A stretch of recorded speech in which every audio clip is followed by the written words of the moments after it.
Everyone, and welcome to our live stream featuring Bouwe and Nika today. Bouwe is from NocodeBuddies, one of our partners, and with NocodeBuddies, Bouwe and his team have helped Nika, who is from Autopharma Survey Locker, with a no-code app in, basically in a pharmaceutical / manufacturing sector.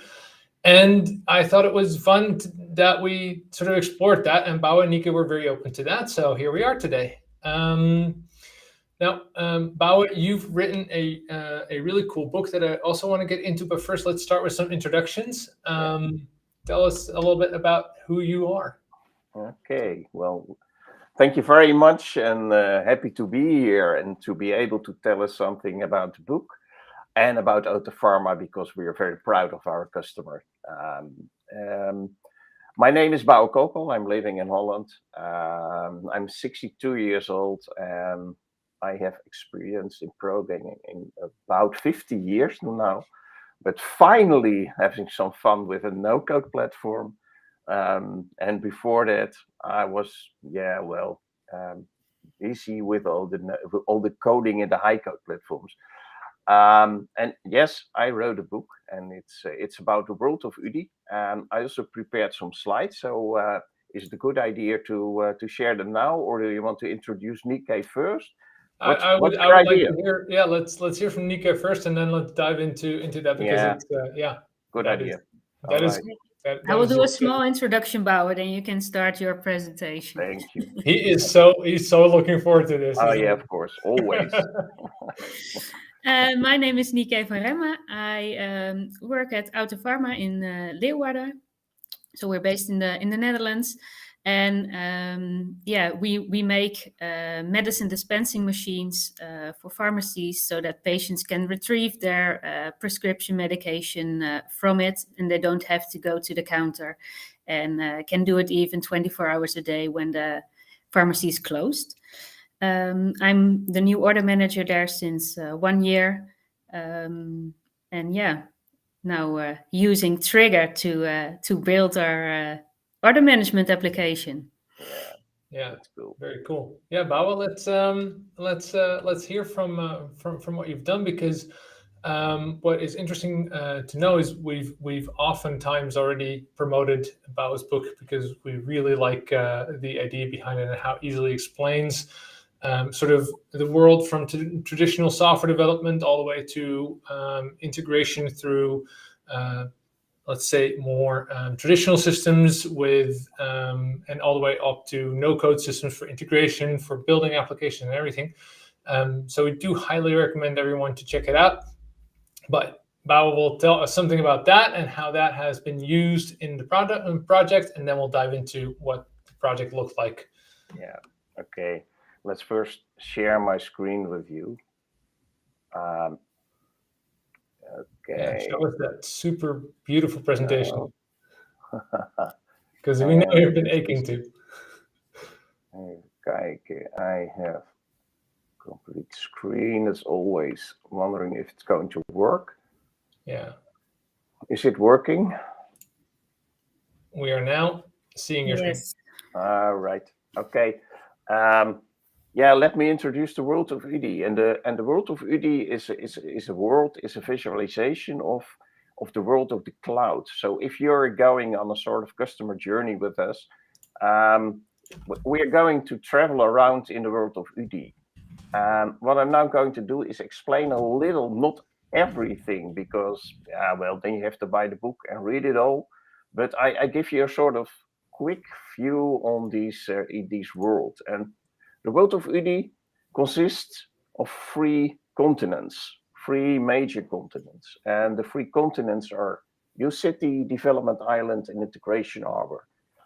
And what we do first with all our customers is visit U-City to see what's available. Because if you have some digital transformation and looking for functionality, the first thing that you should do is see if something is available, off-the-shelf software that's available. So you visit U-City and see what's there. It's a sort of shopping tour.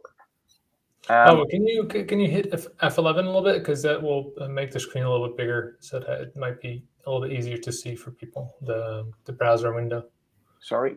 So what should I do? F11 to go full screen. Yeah, but I'm looking for full screen mode now, and why isn't he doing that? Maybe function lock. Yeah, things like that. So, and there we go. I think it's doing it now. Yes. So beautiful. Better? Yeah, perfect. Sorry. Okay. I'm sorry. I'm a stickler for aesthetics. Thank you. That's why you like the book so much. Exactly. It looks great. Yeah, that's great. So we were in U City, and U City, we went on a sort of shopping trip.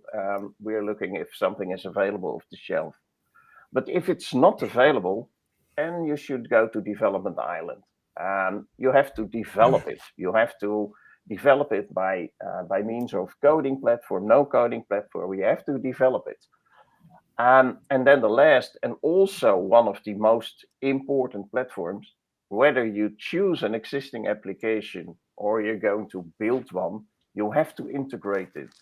You have to be, you make sure that you're entering data once and using them as much as possible. And therefore, you have to integrate everything.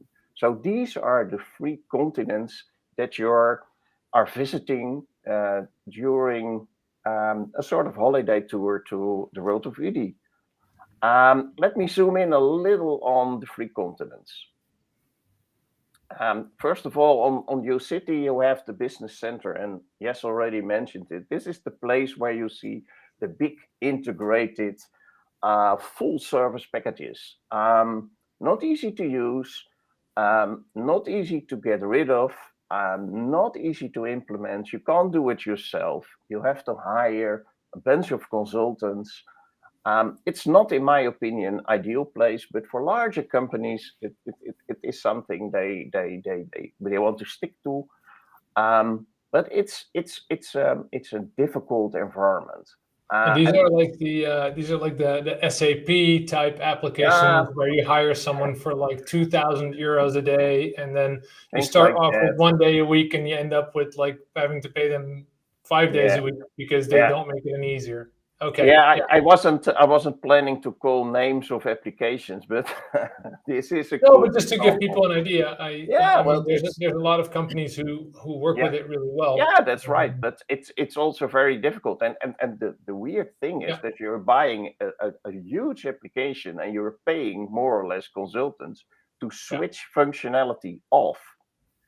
That's a weird thing. So this is Business Center, and what we think is now happening is that a lot of companies are now looking into Trendy Boulevard, and Trendy Boulevard is crowded with smaller applications, dedicated small applications, not huge buildings, but smaller apps, and you can try them for free. You can implement them by yourself. You don't need the 2,000 euros a day consultants. But you can do it yourself. If you want to have some help, you can also do that, but you can do it yourself. And they are lovely, beautiful small applications. So this is a very nice spot. And you also have ecosystems here. And ecosystems are loosely connected applications that can work together, are from one product family. And two examples of that where we are fond of is one of them is the Zoho family with beautiful small application, and another one is an open source platform called Odoo, and that's also a sort of family of interconnected application that you can use. So a visit to Trendy Boulevard makes sense, definitely. Yeah. And it's so this is also usually software as a service that you can just buy online. We're using a really cool tool now, by the way. We're using Restream, which is simple to set up as well. We did that same thing, right? And everyone can just easily use it. And then you're saying there's like smaller ones and bigger ones, and with integrations, ecosystems. Yeah, that makes sense. But already it being a SaaS solution makes it obviously a lot easier to implement. Yeah. Yeah, and that's the way to implement your business agility by using smaller apps and not stick to them for 5 or 10 years. But if you want to get rid of them, you stop with them in a year, and your switching costs are not so high as with these larger buildings. So you're able to be very agile. So this is our first continent. But of course, there are applications that are not available, or you have such a special functional wishes that it's not there, and then you have to go to Development Island, and there you have the traditional mountains, and that's where they we look were really before. Scary. Sorry. They look really scary. Yeah, it's scary. It's well, code will always be there, I think. But if you want to build an application twice, because it's heavy journeys, unpredictable journeys. You can't do it without a proper guide. So you need a lot of people around you to guide you through these difficult traditional mountains. And the opposite is, of course, Citizen Beach. It looks funny, it looks easy, it looks relaxed, and it is relaxed because it's Citizen Beach, and that's where the citizen developers, the no-code developers, are developing their applications with no-code tools like Triggre, where we're talking about today. Smaller trails, not the dangerous one. You can do it by yourself, or you can get some help. You don't have to do it by yourself, but it's simple, low risk. The velocity, the speed of development is 10 to 15 times higher than you have with your coding equivalent. So, well, this is, in my opinion, the place to be. It's exactly the same with UCity. Not the big buildings, but the smaller apps. And here you also have Citizen Beach, not the big systems with code. No, smaller apps, building smaller dedicated apps with no-code tools. Yeah. And of course with Triggre. Next one, because now we have had UCity to see what's available, and we have visit Development Island to see how you can develop your software. Now we go to the other thing. It's Integration Harbor. I was born originally in Rotterdam, and of course this is a sort of busy port of Rotterdam. And you see here Pipeline Terminal, and Pipeline Terminal is a complex environment. It's an environment where you build APIs as sort of pipelines between applications. You also have here your enterprise service bus application, sort of interconnection platform between a lot of applications. This environment is complex. It's technical complex, high investment. If you have the connection and you use it over time, then the cost will slow down. But in the beginning, it's a huge investment to get such an API running. But you need them.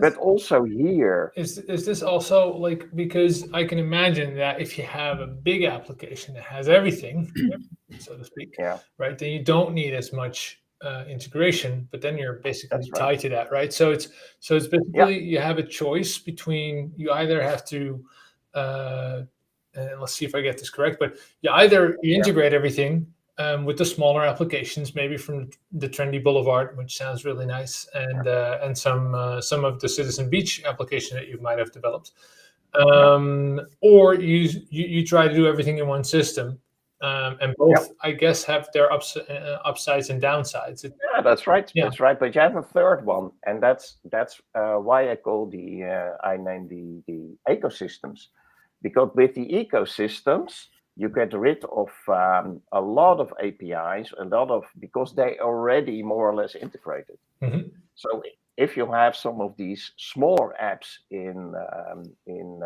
Trendy Boulevard, they already interconnected. Yeah. So that's the reason why we advised mostly to see if an ecosystem could help you, because they already integrated. And then to integrate them with your tailor-made application, yes, you need pipeline terminal, but there's also another solution.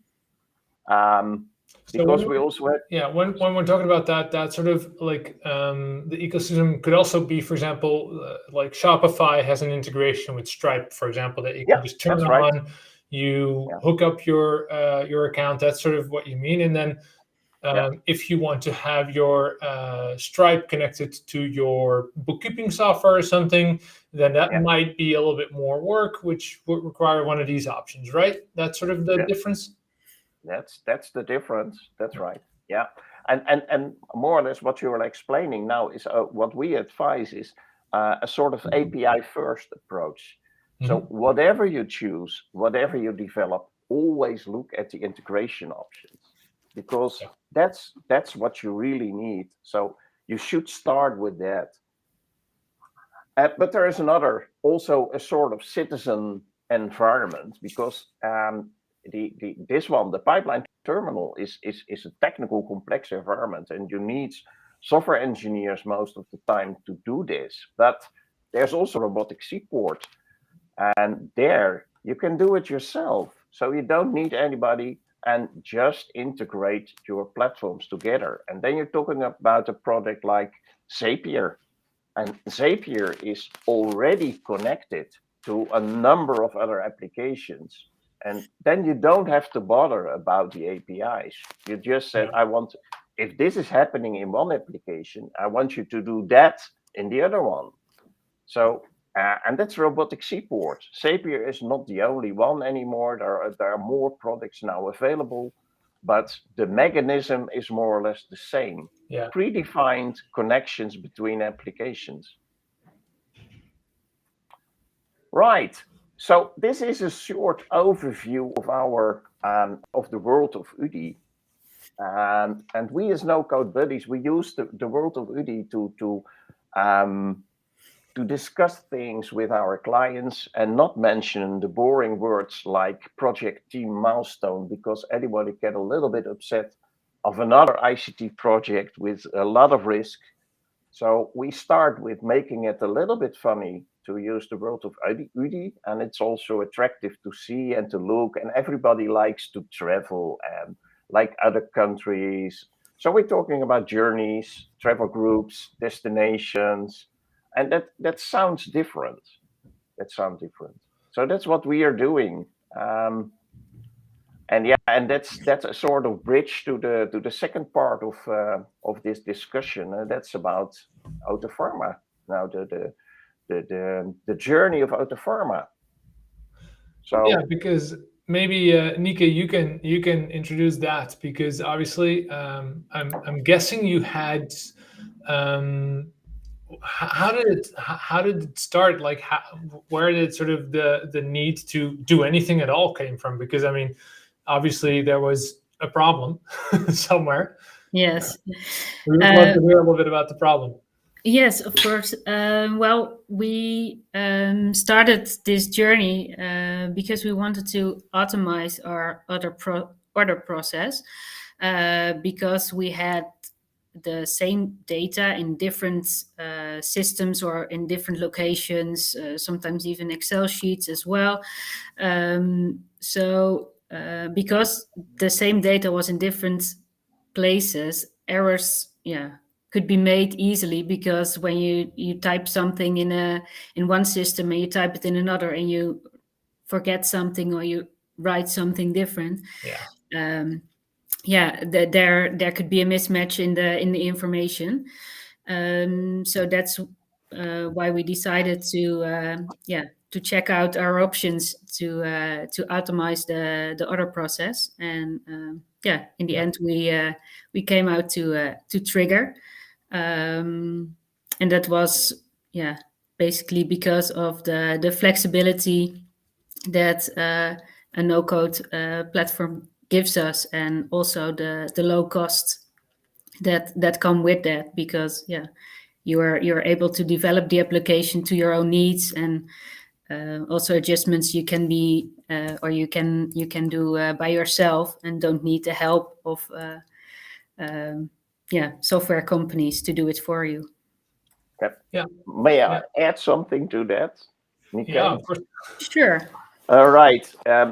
Because what I always understood is that the real trigger as well was that Autopharma wants to grow and want to triple their order volume, and they want to do that without having to hire more personnel. So with the same amount of people, they want to triple their revenue stream, and that's ambitious. That's an ambitious goal, and the only way to do that is to get rid of what you said before, Nika, to get rid of all the double entering of data and digitize the whole process. That's correct indeed. Because we want to scale up where we're going abroad with our product as well. So we expect a lot more orders. So we want to be able to handle them with the same amount of people, and don't have to hire a bunch of new people, but want to do it with the same team we have already. Yeah. And you already had multiple systems, basically, right? So you were not coming from a situation where you had one big enterprise resource planning system or something, but you had different systems. So that was there, but then leveraging that to like the next level of scalability, that was an issue. And what we have also got Trello here with an X in it. So I'm guessing that you use Trello for some like management of processes or something. That's we use Trello indeed for keeping track of the orders in the different departments, so every department could see in which place they were with that order, and others could see it as well. And that was actually the first thing that we wanted to replace with our new other order process application in Triggre. So that's the first thing that we said, okay, that's the first thing that has to go. Yeah. And Bouwe, if you look at the image, right? So there's a couple of applications then that got sort of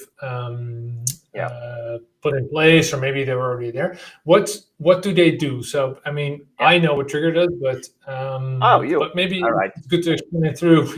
I want to. Look. It's not all the systems, but it's the most important one. Exact Online, that's for their bookkeeping, that's for their financial processes. That was already in place. And FlowMailer is an application where you can send mails in a nice way.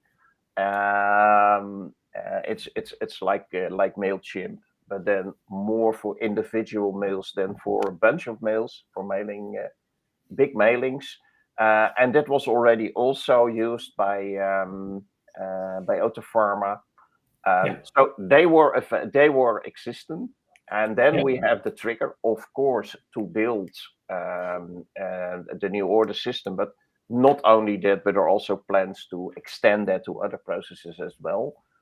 And after that, we need the integration. So on Integration Harbor, we have two flavors there. For Zapier is very when there is a standard connection between Zapier and the other small application, then it's extremely cheap, and you can build as soon as possible with low cost. You can build your integration. But since Autopharma also handles care data, because some care data are available in their survey lockers, I have to provide them with a very secure environment to do the data integration. And the other thing is, we also use a sort of ESB solution, because we want to put information from Triggre in one step to Exact Online, FlowMailer, MailChimp, and other applications. So if we are entering a new company, it should be spread over a couple of other applications as well, and vice versa. So that's the reason that we introduced Dovetail together with Triggre. And very nice. It's also a no-code platform. So it's a no-code integration platform. Very beautiful application. And we use that for all the integration now. Okay, cool. So, and Nika, when we're talking about order volumes, because I mean, there are companies that do 10 orders per year, and then you go like, well, that's not a big amount probably. But like, what are the numbers of orders or sort of the volume that you had, and then because 3 times I think everyone can do that by themselves. But I'm interested in knowing sort of like how many orders did you do, and that needed this application to be built. I think last year we did around 150 orders, and as we're now doing or getting abroad with our solution, we expect that to grow, of course. But our orders are also like time consuming. It's not something you pick off the shelf and send to your customer. So it takes a lot of time to prepare the order for the customer.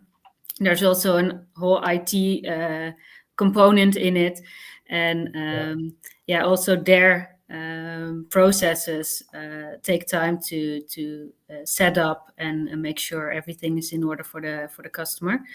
And with this order process, it saves a lot of people a lot of time when data is entered in one system, it will be entered in the other systems that, for example, IT uses.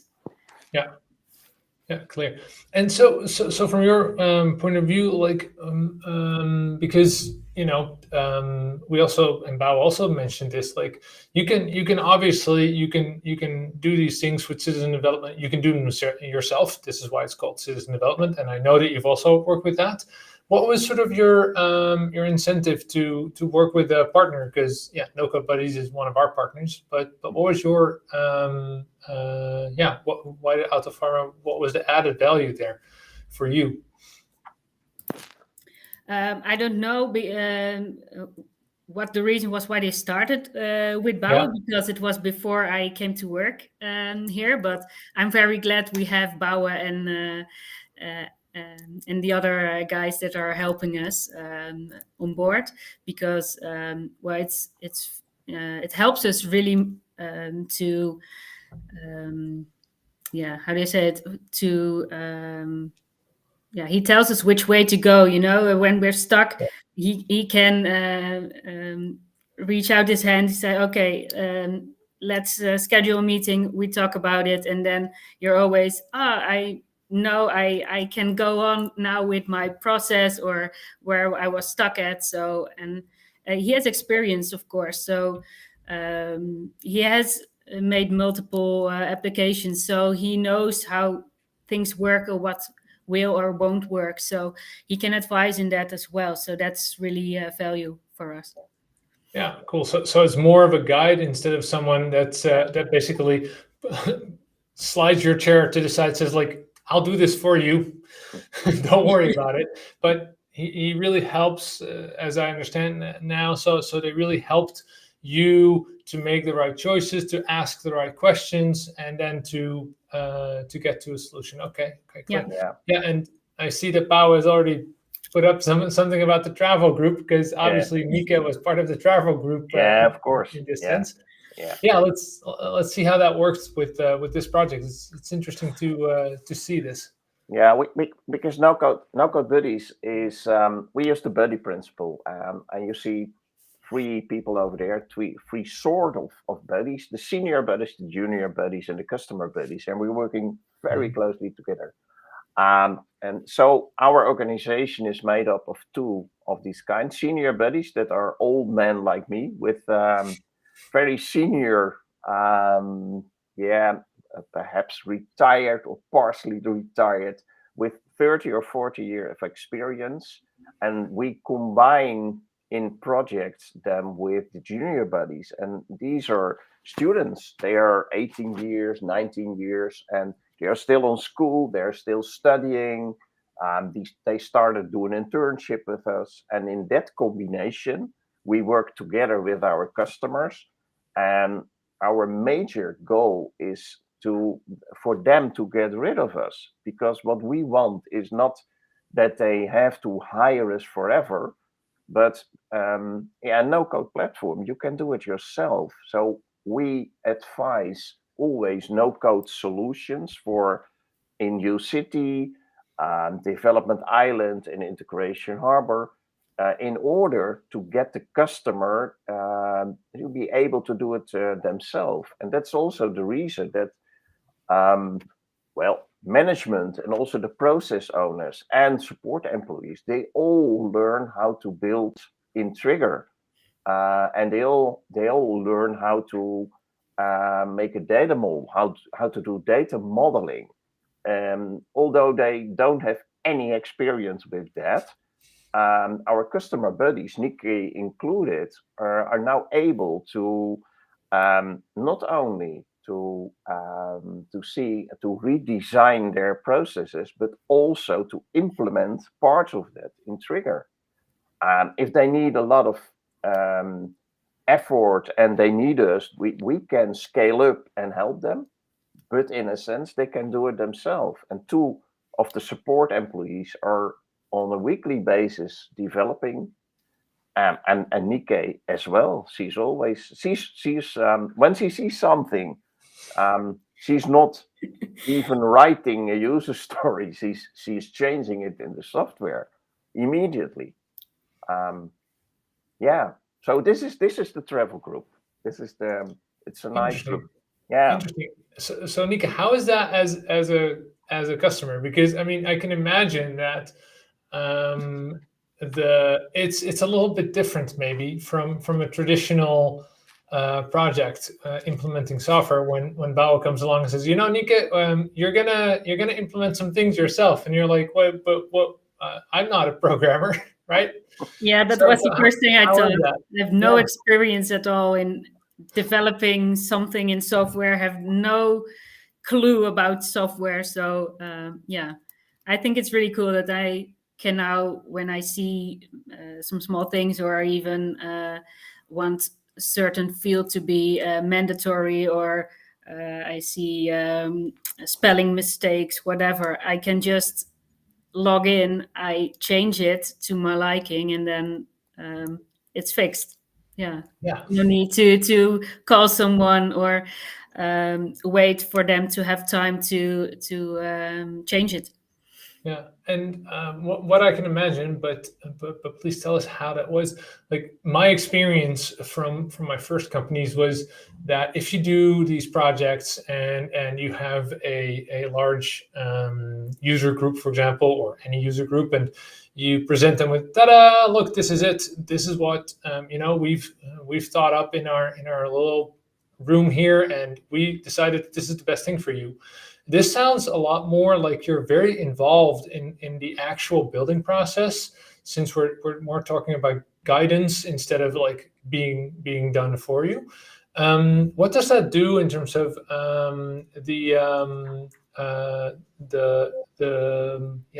You mean like dedication from all employees? Yeah, I can imagine that there's a lot more buy-in from people in the company if they get such a say, where they can actually influence really quickly how things go and work, and make it completely custom. How did that go for you? Yeah, it's really nice because, for example, also the 2 support employees that are developing themselves, when they have something in their process or want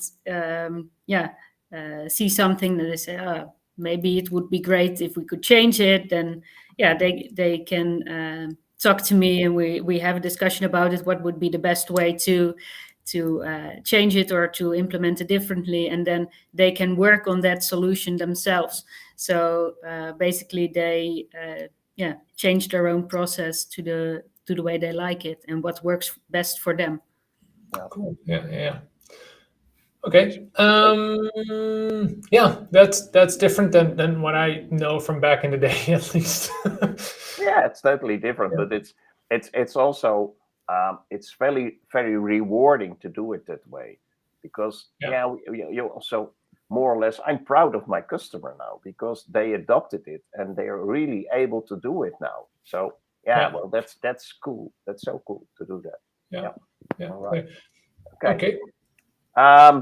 Results. Well, Nikke can tell us something about what the result is so far, but from a Triggre perspective, what we did is together we build a fully customizable new order process. So they have order templates, and they have order templates. They can be specific for the country or specific for a certain sales partner. So when he logs in, he only sees what he can order in a certain specification. Coupled, integrated on that order process is also a fully flexible workflow management system where we have an implementation. We did an implementation of a workflow management system in Triggre that without coding in or no coding in Triggre, Nikke can adopt to her wishes. So we are making building blocks of decisions or actions, automatic actions, and based on their workflow management design, it's possible to implement it now directly into Triggre. And that's quite an achievement. Therefore, they are very flexible in their processes and can change them immediately. First flexibility was by using Triggre, and the next one is by using a workflow system that's even more flexible than Triggre itself. So, that's very good for them. But Nikke, what was the hardest part for you during this whole process? Because it sounds like a very interesting journey. Well, the hardest part, I don't know. It's a process of learning and also learning by doing. Because, for example, the workflow management system we made up now, we first implemented it differently because our first goal was to get rid of Trello. And then that was only more of one process that had to do with that. But then we said, it should be more flexible because we want our other processes in it too. So, and we said, okay, then the way we have designed it now, it's not working for us because we want not only the other process to work this way, but also other processes like, for example, supply chain or customer support. So, and with the workflow management system we have now, we're really flexible. We can use it for all sorts of work streams. You can't even imagine them. It's usable for everything. So that's really great. And also, also from other projects that we did, there is one major issue, and that's because your software development is so quickly. Your problem is moving to the process, the product owner.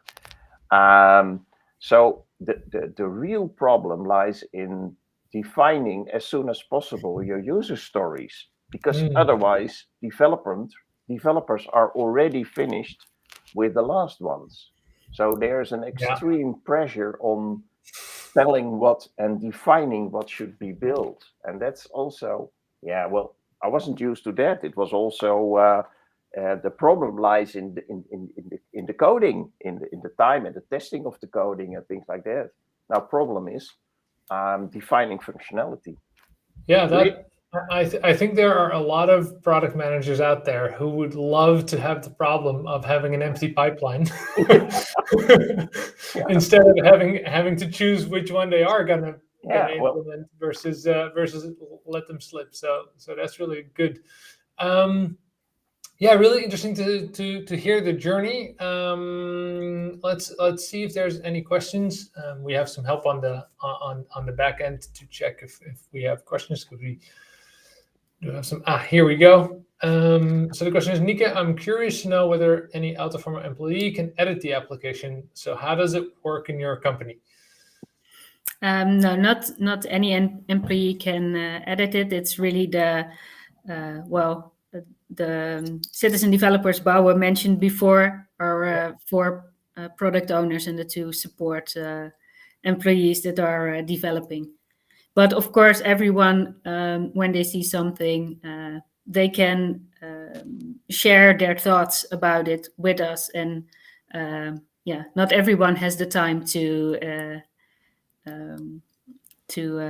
implement, for example. And you want the ones to dedicate it, and you know how the application is working. So Yeah, nice. Yeah, so you don't allow just everyone, of course. No. But in the end, perhaps, why not? In the end, perhaps, but you want to, we want to have control of who can add or change data. So that will be a restriction. Not everyone can do it. That makes sense. Maybe everyone could do it because it's really simple, but not everyone's allowed to do it. Yeah, that's right. Can you tell us how much money you've saved with this solution, or sort of like, and that's the question that I see, or sort of like, what was the business case, maybe in a broader term? I'm not sure in terms of money, but as I said, we wish to expand and grow. So I think it's more like keeping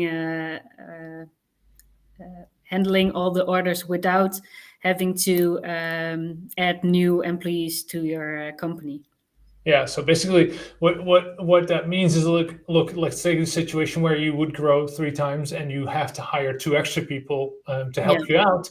Then versus that, you could still hire 2 extra people, but they can do other things, which would basically mean that you would be able to grow faster as a company just by having people that actually manage other processes instead of having so many people on a process like this. I guess that's sort of it. I get that it's hard to express that in money, because it's not also a money saving thing, but more a enabler of growth, as I sort of see it.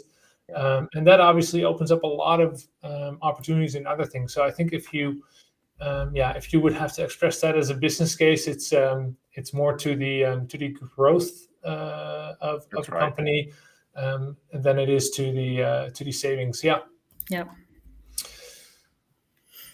Okay, next step. Well, we have one question here. It's what volume of operations can the application handle on a daily basis? I think that's kind of a tough question. Don't know, because we want to grow, so I hope it will be a lot. Sounds like so far it's not been a problem yet. No. That is really good. Yeah, I'm certain that it can handle 3 times what you're doing. Our platform is very scalable in that sense, and I know that Bouwe has helped you making sure that it's also let's say easy to handle in terms of what you have to do as a person, because that's obviously a large part of this would be like, how much can you operate in your process, right? Or automate in your process, right? In the operation process. And the more you can manage on exceptions, I guess that you can automate all the standard stuff. And then the exceptions is the ones that you want to handle manually. And that way, obviously, you gain a lot of increase. So let's just say that no one here thinks that 3 times or even 10 times would be any problem right now. So I think that's a really, really good one to know. Yeah. All right. Well, and that's more or less end up my presentation. So shall I stop? You can sharing my screen and return to you. Do we have any more questions, or are we going through? Here. Nice one. So Leonard asks, like, what would you change if you had to repeat the process again? This is what would you do? Would you change anything? Probably. I would definitely keep Bouwe aboard. That's not something I would change. Yeah, I think maybe indeed what Bouwe said, keep the user stories coming. So have really good idea of what you want in the application, and so the developers can build and move on. Yeah. Yeah. Okay. Yeah, makes sense. So I think what I hear is at least make sure sort of to keep your the pace of knowing what you want and where to go to, keep that up, knowing that you can make things so quickly, which is obviously a benefit, but then it kind of moves the problem. It does Yeah, it give you a moves the lot of problem. speed, but you have to be able to handle that speed, Yeah. right? That's right. Yeah. Nice. Okay. Let's see. If I were to start a consultancy with you, I'm guessing this is aimed at Bouwe. How long would it take to create an application? Well, Bouwe, how Yeah. long would it take someone to create an application? Yeah, well, it's a difficult question. No, the question is simple, but the answer is difficult. You might start with 1 hour or half an hour, because the most simple applications you can build in half an hour and an hour. But if you spend a couple of days, but then you have an application. But the most projects are more than just building the software. With Triggre, you can extremely accelerate on building your software, but there are other things you have to do, like redesigning your processes and educating your people. So I think that's the most important part. So yeah. Yep, exactly. And I think that it's more important to like make it actually small steps, right? Yeah, that's right. So small steps that every time create value, and then what I noticed is that when you see something, right, when you know what you actually want. Yeah, it gets changed. Sort of, you have an idea beforehand, like, oh, this is how we want to do it. You explained that, Nika, where you had an idea how to do it, and then because you're doing it and making it, you get more ideas or change slightly, see better ways to do it. So you want to keep the steps small, I guess. Yeah, that's right. That also makes sure that you actually get the value as quickly as you can. And it's better to get a little bit of value faster, I guess, than get a lot of value, but you have to wait like a year to get some value. And in the same time, business has changed, so don't do that. So do small steps at a time, and then the next one, and then the next one. Yeah, exactly. Yeah, we have one question, I think. Let's see. Yeah, what happens if you find flaws in the applications after implementing it? Like, I'm guessing not like a typo. A typo is not necessarily a flaw, but something that, I don't know, doesn't work quite as you thought you had made it. Yeah. Okay.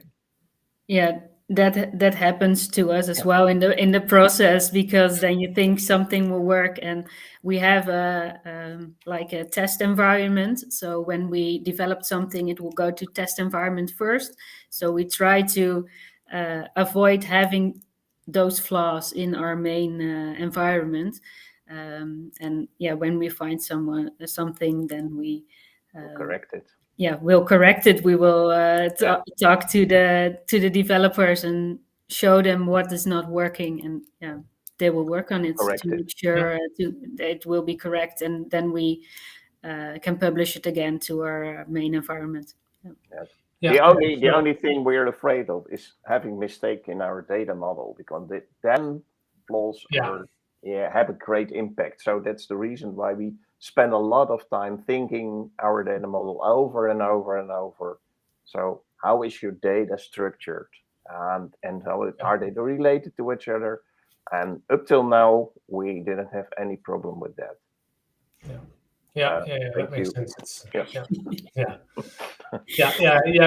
That makes sense. So you want to get your foundation correct for such an important process, because it is a really business critical process, which I think means that you have to do some thinking on before you do anything. So even though you want to have quick results, you do want to make sure that you have a basis of things that are correctly thought out. Yeah. Interesting to see that. And so you test first sort of an internal test environment with some people, see if it works the way that you anticipated, right? That's how I understand it. And then when you're happy with how that works, then you actually put it live to everyone for real, right? Yeah. One step in between. We have a test environment and an acceptance environment. Yeah. Okay. Yeah, with test environment, I meant acceptance, Bouwe, but with acceptance, not everyone might know what that means. That's and then right. The test environment sounds a bit better than everyone knows it's for testing. Thank you. Yeah. So for those people that don't know, like a test environment is more to check it yourself, right? See if what you've done is good, and then after that you send it to those users that are going to use it and see if they like what they see. But you know that it's going to work in a correct way, and then when they say, yeah, this is perfect, then you actually move it into production. Perfect. Yeah. Nice. Well, that was the last questions. I have one more question myself. Like, this process, you already said, like, we wouldn't get rid of Bouwe, but now that you've experienced this, because I think this was the first sort of no code experience in such a process, would you like what are takeaways that you found, like maybe surprises that you had from this journey, that sort of things that you were surprised with, or are happy with, or that you didn't think were about beforehand? Any takeaways for people that are watching, Nika? Yeah, well, first thing is that I was surprised that I could build something myself in it, because when I start working at the company, say, yeah, we're building our own application, you can start working on it as well. So I don't know if I can do that because I don't know anything about software or something. But yeah. But now yes, you can. Yes, I can. Yeah. Yeah. So that's something, and I was surprised how easily you can fix something or change something if it's not to your liking what you made. So and it doesn't take a lot of time to change it, and that's really nice. Yeah, cool. Yeah, so it sounds like you've become a lot more flexible in that sense as an organization, which is nice. Well, thank you both so much for your time today. I really enjoyed it, and it's really cool to hear how you've experienced this whole process of getting. I really, like I said, it sounds like a very business critical process that you've actually built in this type of software, which is amazing. So thanks so much.